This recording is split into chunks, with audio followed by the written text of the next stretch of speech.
어쨌든 2014년에 프란치스코 교황님이 여기 방문을 하시게 됐잖아요. 근데 그거를 2011년부터 준비한 거거든요. 그 행사 준비 총 책임자가 저였습니다. 그래서 그때는 아주 조그마한 행사를 준비했던 거고요. 아시아 청년 대회라고 해서 아시아 청년 1000명을 초대해서 한국에서 하는 축제였습니다. 아주 조그마한 행사예요. 그런데 그 행사를 준비하면서 신부님들도 별로 관심도 없고 신자들도 별로 관심도 없고 그래서 그걸 관심 있게 만드는 방법이 뭘까 해서 우리 주교님하고 이야기를 하다가 교황청에다 편지를 썼어요. 그래서 교황 애교 편지죠. 일종의 애교 편지. 교황님 오시면 참 좋겠어요. 이런 식의 편지를 쓴 거예요. 그러면 이제 교황님이 그래 뭐 고생 많다 이러면서 교황청에서 누군가를 혹시라도 보내주시면 그러면 좋겠다 싶어서 보냈는데 답장이 왔는데 내가 갈게 이렇게 답이 오시는 거예요.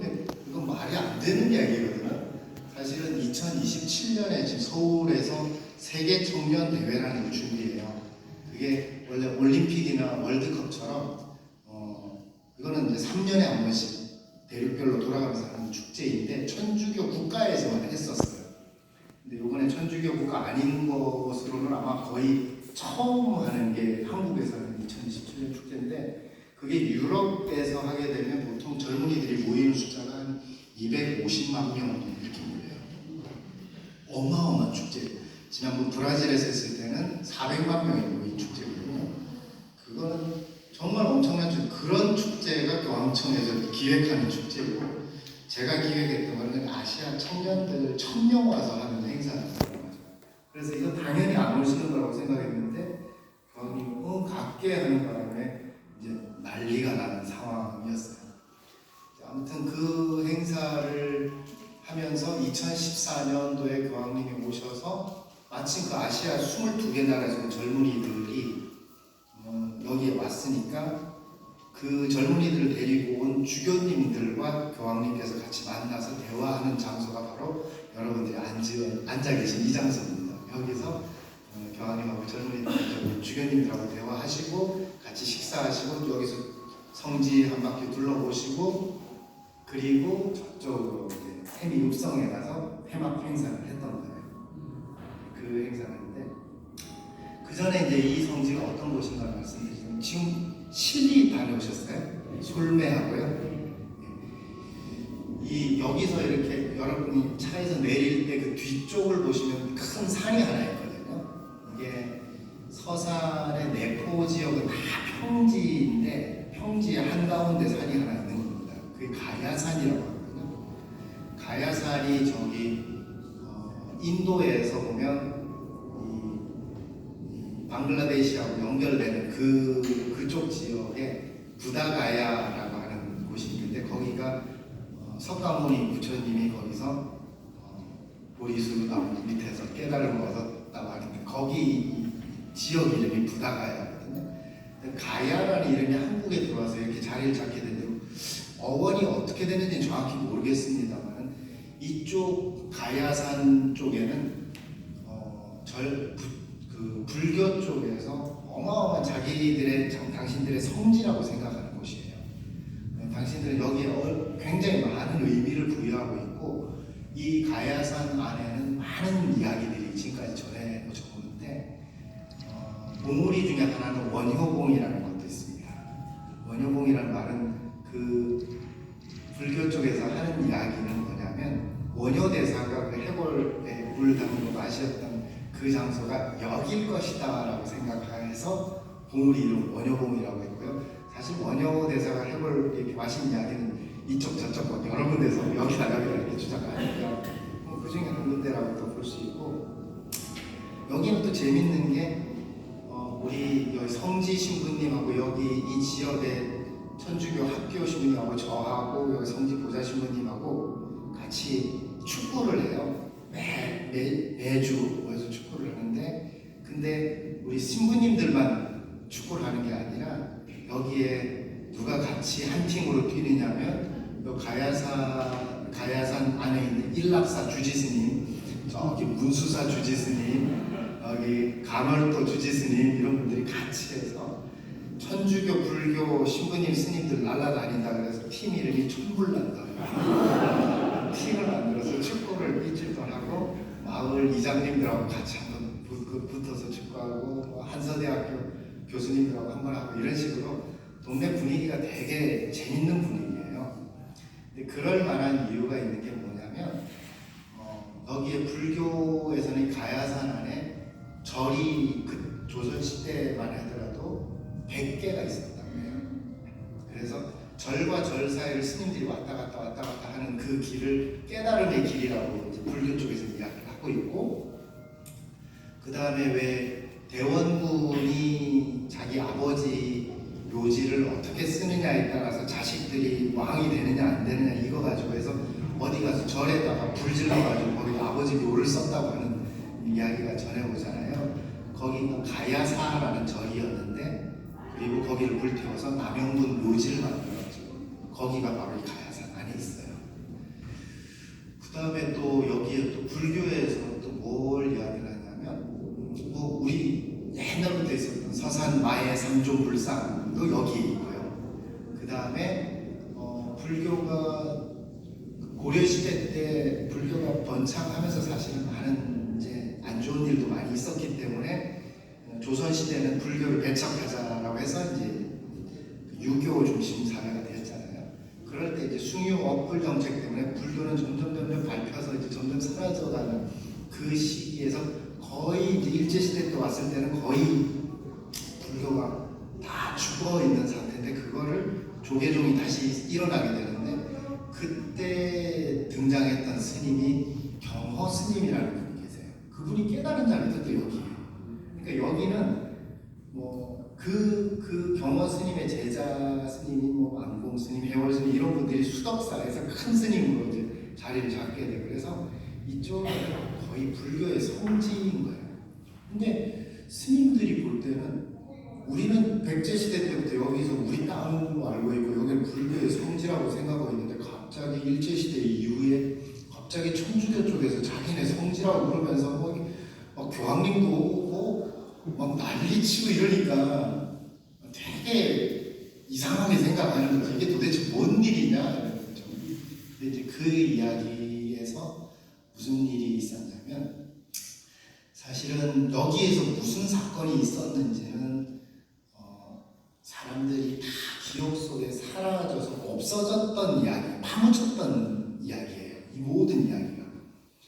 천주교 신자들에 대한 박해가 조선시대 때 큰 박해가 뭐 1801년, 1839년, 1800 김대건 신부님 돌아가실 때는 큰 박해는 아니었으니까, 대대적인 박해는 아니었으니까, 그리고 1866년 이렇게 있었다고 본다면 1866년의 박해가 가장 많은 신천주교 신자들을 죽인 박해였거든요. 그런데 그때 1866년에 배경이 됐던 데가 사실은 거의 이쪽 지역입니다. 이쪽 지역이고, 그래서 1866년부터 박해가 시작됐고 1868년에 대원군 아버지의 묘지를 오페르트라는 사람이 도굴을 하다가 들킨 사건이 생겼는데, 그것 때문에 대원군이 더 크게 분노를 하게 되죠. 그리고 분노를 한 이후에 그 이에 거의 10년 이상을 천주교 신자들 아주 엄청난 박해가 있었고요. 그 사이에 얼마나 많은 천주교 신자들이 죽었는지에 대해서는 사실 이 지역에서는 알 수가 없는 상황이었습니다. 왜냐하면 다 죽었으니까요. 다 죽었고 그 말을 상상하거나 입 밖에 꺼내는 것조차 너무나 무서운 이야기였기 때문에 모두가 입을 다물고 그러고 파묻힌 이야기가 되어버렸어요. 그래서 여기는 아무도 무슨 일이 있었는지 모르는, 마치 제주도에서 4.3 사건이 있었던 것처럼 오랜 세월 동안 아무도 모르는 그 이야기로 진행되고 있다가, 이 서산 지역 본당 신부님으로 프랑스 신부님이 발령받아서 왔는데, 그 신부님이 활동을 하는데 신자들도 별로 없고 이거 뭐 하는 데지, 왜 이렇게 됐지? 뭐 옛날에 말았다던데 이러면서 이제 이러고 있는 와중에 마을 주민 중에서 70대에서 80대 정도 되신 몇 분이 찾아와요, 신부님을. 그리고 그때 이제 그게 1930 일제시대예요. 그러면 1866년부터 그때까지 조용히 있었던 이야기고 1935년에 그분들이 찾아서 신부님한테 신부님 드릴 말씀이 있습니다. 그래서 사실 저 어렸을 때요. 그래서 하나하나 이야기를 털어놓는 거예요. 자, 당신들이 해미읍성 바로 서쪽문 앞에서 살았는데 원래 이렇게 읍성이 박해가 이루어질 때 성 안에서 박해가 이루어지면 동쪽은 해가 뜨는 지역이잖아요. 생명이 시작되는 그런 걸 의미하고 서쪽은 해가 지는 지역이니까 서쪽 문으로 나간다 이러면 천한 사람들이 나간다, 죽은 사람들이 나간다, 죄인들이 나간다 이런 개념이었어요. 그래서 이분이 서쪽 문 앞에서 살았다 이런 거는 많은 천주교 신자들이 그 문으로 나와서 고문 받고 죽는 장면을 본 거예요.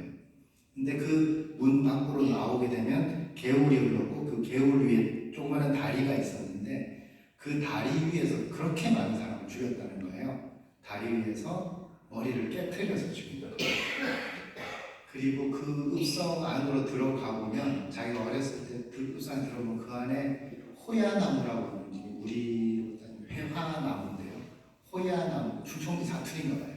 호야나무에 매달아서 엄청나게 많은 사람들을 고문했고 그 호야나무 앞에 감옥이 하나 있었는데 감옥 문이 조금 열리면 어린이들이 이렇게 밖에서 보면 그 안에서 천주교 신자들이 굉장히 많이 박해를 받고 있었다 이런 이야기를 했고 그 다음에 거의 매일 하루에 30명씩 그 가야산 그러니까 스님들이 이야기하는 깨달음의 길이라고 하는 그 길은 사실은 천주교 신자들의 압송로가 돼버린 거죠.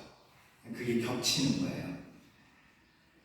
그래서 그 압송로로 매일 한 30명씩 들어왔다고 했으니 그렇게 해서 10년 이상을 그렇게 박해를 했다. 몇 분이 돌아가셨을까요? 상상이 잘 안 되는 거죠. 그리고 이제 나중에 후대에 와서 거의 최근 들었습니다. 최근 들어서 어느 한 어르신께서 그 이야기를 해주시는데 그분도 아마 아버님으로부터 들었던 이야기이시겠죠. 여기서 무슨 일이 있었냐면 해미읍성 앞에서 그 개울에서 사람을 너무 많이 죽여서 그 피가 밑으로 너무 많이 흘러서 이 마을 사람들이 농사를 지을 수 없어서 항의를 하니까 거기서 안 죽이고 이 사람들을 죄인들을 데리고 나가서 천주교를 믿는 사람은 다 죄인이라고 생각했으니까 끌고 나가서 조산리 늪지대에 가서 땅에 파묻어 죽였다라고 이야기를 해요. 거기가 여수골이라고 이야기를 하는 곳인데 그 여수골이라고 하는 건 그때 당시에 천주교 신자가 아닌 사람들이 봤을 때는 그 천주교 신자들이 너무 무서운 존재였던 거예요. 그러니까 막 자기들 소문이 너무 안 좋은 소문들 만나니까 점점 좀 무서운 상상을 했던 거죠. 자기들끼리 뭐 피를 빨아먹는다더라, 뭐 살을 뜯어먹는다더라, 뭐 이런 식의 소문이 나고 있었고, 근데 실제로 그들이 박해받아서 가는 장면을 보면 그 기록이 1935년도 기록이 지금도 남아 있는데 웃으면서 가더라라고 했거든요. 그러니까 더 무섭게 느껴졌던 거죠. 무슨 약을 먹었다든지 아니면 귀신에 홀렸다든지 그랬을 것이다 이렇게 생각했고, 그리고 그들이 죽기 전에 여수머리 그러고 죽더라는 거예요. 그러니까 여수머리를 부르면 저것들 진짜 귀신 성기를 맞구나 이렇게 생각을 했던 거고요. 근데 이제 사실 실제로 그분들은 돌아가시면서 예수 마리아 이러면서 돌아가셨던 거예요. 마지막에 이제 그거를 이제 부르면서 돌아가셨던 거고, 그 다음에 이제 그렇게 해서 여기 둔봉이 있는데 여기는 늪지대예요. 그 천수만이라고 그래서 저 바닷물이 이렇게 이쪽으로 올라와서 들어오는데 밀물이 되면 해미까지 바닷물이 들어오고요. 산에서는 이제 민물이 이렇게 내려오죠. 바닷물과 민물이 만나면 섞여가지고 늪지대를 이루는 곳이 조산리 여수골이라고 부르는 그 곳이었어요. 그래서 그곳에서는 곳곳에 웅덩이도 많이 있고 늪지대도 많이 있어요. 그래서 거기까지 끌고 와서 이제 더 이상 걸을 수 없는 사람들은 둔봉에다 집어넣어서 이제 빠뜨려서 죽였고, 그 다음에 나머지 사람은 땅을 깊이 파놓은 곳에다가 김봉수에다 상체로 다 집어넣고 흙을 퍼담아서 덮어서 죽인 거예요. 그래서 그 신부님께서 그 어르신들의 이야기를 듣고 도저히 믿을 수 없는 이야기였고, 그래서 한번 가보자 하긴 어디다 그런 일이 어디서 있었냐 해서 조사님 그 여수골이라는 곳이 왔는데, 거기가 바로 여러분들이 앉아 계신 여기예요. 여기가 바로 여수골이고요. 그래서 신부님이 거기서 땅을 팠는데 발굴 작업을 했는데 그 안에서 수많은 뼈들이 나왔는데, 그 뼈들이 놀라운 거는 시신들이 이쪽을 파서 머리가 나오면 이쪽을 파면 다리가 나와야 되잖아요. 근데 그게 아니라 하다 보니까 머리가 나오고 하다 보니까 다리가 나오는 거예요. 모든 시신이 다 서 있었던 거예요. 그러니까 산채로 그냥 파묻어서 죽인 사건이에요. 그래서 추정컨대 아무리 못해도 한 1000여 분은 돌아가셨겠다 이렇게 생각을 하고 있고,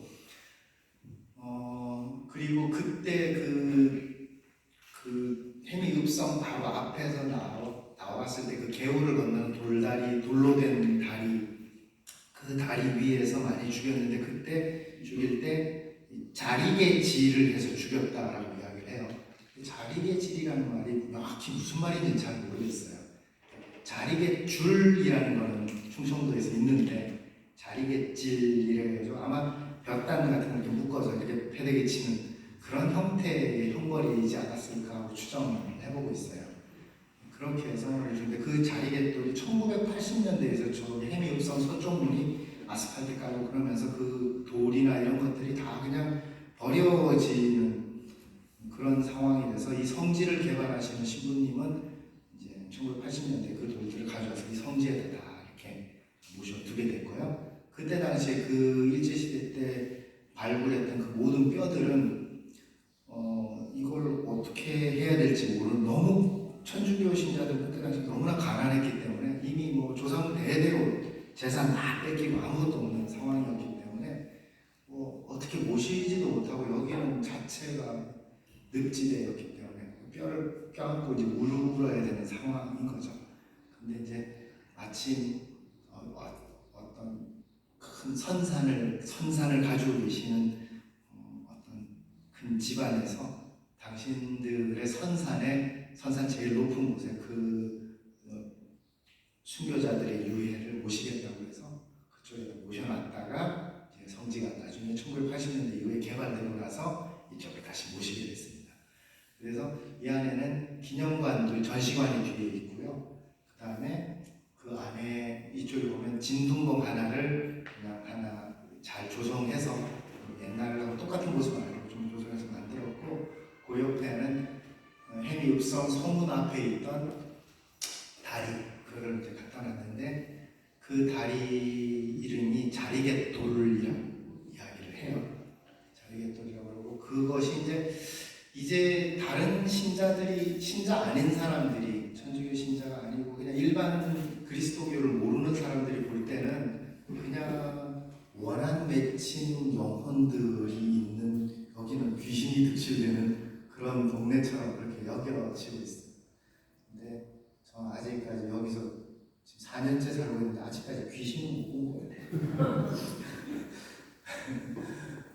그렇게 지내고 있고, 그리고 사실은 그때 1860년부터 천주교 신자들이 여기 숨어 살 때는 여기가 불교 신자들의 마을이었기 때문에 여기서 숨어 살더라도 아마 스님들이 도와주지 않았으면 그렇게 숨어서 살기도 쉽지 않았을 거예요. 그래서 그 이야기를 스님들이 간혹 해요. 우리들이 옛날에 천주교 신자를 도와줬다던데? 근데 그걸 기록으로 남기는 사람은 없죠. 어떤 스님이 나는 천주교 신자를 도와줬다 이렇게 쓰진 않을 거 아니에요. 그래서 아마 많은 분들의 도움이 있었기 때문에 이렇게 했고, 그래서 부처님 오신 날 연등 행사 이럴 때 저하고 이 성지 주임 신부님하고 둘이서 번갈아 가면서 해마다 거기서 축사 한마디씩 해요. 그래서 스님들 도와주셔서 감사합니다 이렇게 인사를 하고, 같이 축구집 가서 축구도 하고, 절에 가서 차 마시고 이렇게 하고 해요. 그 다음에 해미라는 말 자체는 바다 해자를 써요.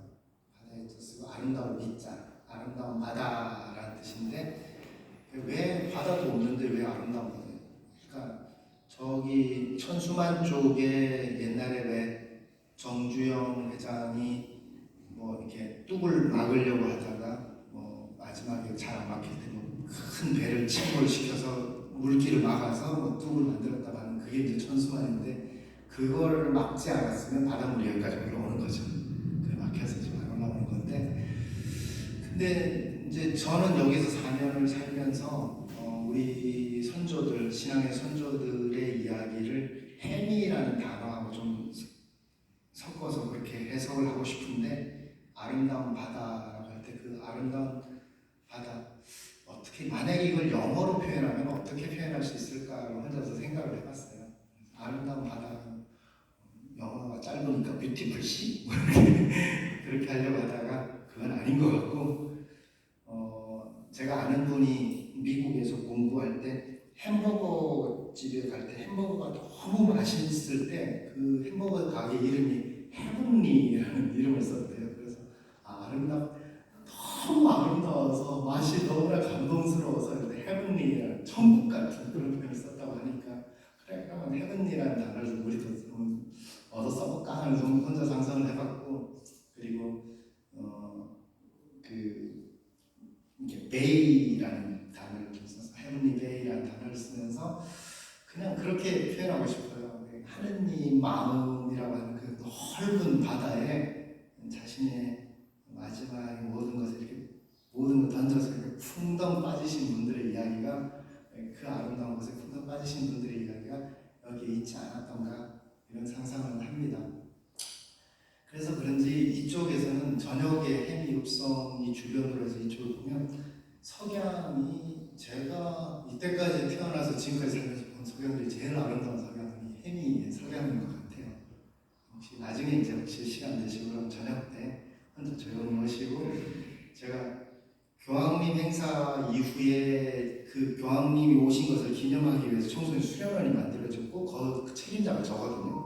숙소도 있고 그러니까 나중에 오셨을 때 그 숙소에 이렇게 개인적으로 오셔서 사용하시면서 한 며칠 머물다 가시면 참 좋은 동네 체험을 하실 수 있을 거라고 생각이 들어요.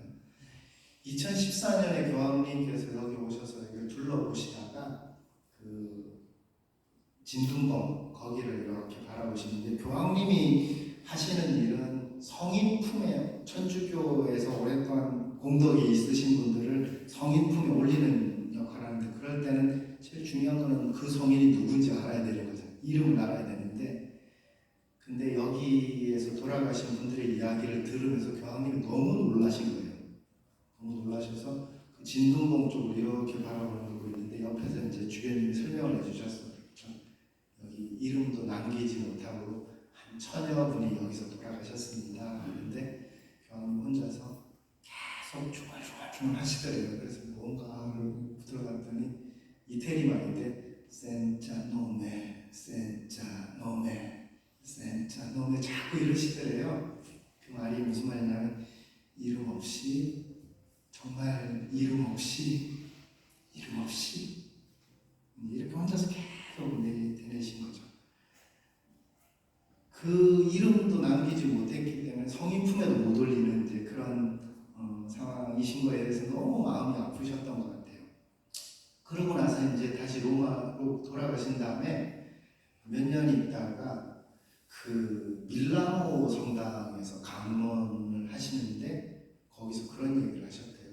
여러분들이 알지 못하는 이 지구 반대편에 선교사도 갈 수 없는 그런 나라에서 신앙인들이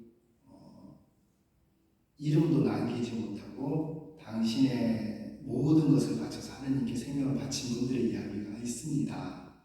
저는 그곳에 가서 너무나 큰 감동을 받고 왔습니다. 이런 얘기를 하시더래요. 그러니까 안 잊고 계속 그거를 기억하고 계시면서 가슴을 품고 계셨던 거죠. 그러다가 이제 2021년에 사실 아시아에서 두 번째입니다. 필리핀에 하나 있고 두 번째인데 국제성지로 선포되게 됐습니다. 국제성지 선포되고 나서는 이제 전 교황청에서 공식적으로 전 세계 천주교 신자들은 거기를 꼭 가봐라라고 하는 곳이 되었기 때문에 이제부터 이제 성지를 만들어야 되는 거죠.